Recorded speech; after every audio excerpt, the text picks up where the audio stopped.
अस्सलामु अलैकुम वरहमतुल्लाहि वबरकातुह। इस वीडियो में मसला का उन्वान है कि औरतों का बग़ैर ज़ायद कपड़े के यानी नमाज में छाती के ऊपर जो एक्स्ट्रा कपड़ा पहनती है औरतें, जिसे बरा कहते हैं, बग़ैर बरा पहने नमाज होगी या नहीं। इसलिए कि किसी आलिम साहिबा ने ये बयान में इस मसले को वाज़ेह तौर पर ये कहा है कि औरतें अगर छाती का ज़ायद कपड़ा बरा पहने बग़ैर नमाज पढ़ती है तो उसकी नमाज सही नहीं होती।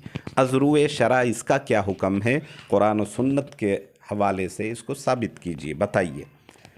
तो जान लीजिए कि औरतों के लिए नमाज की तसीह के लिए, नमाज सही होने के लिए सत्र औरत का पर्दा ज़रूरी है, यानी सतर का छुपा हुआ होना, ढका हुआ होना ज़रूरी है।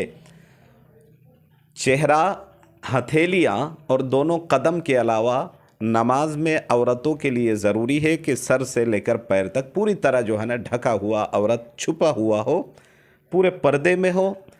हाथ दोनों और चेहरा और दोनों कदम को छोड़कर बाकी जिस्म के आज़ा पूरी तरह से अगर ढका हुआ हो तो नमाज पढ़ रही हो तो नमाज सही हो जाती है, हो जाएगी।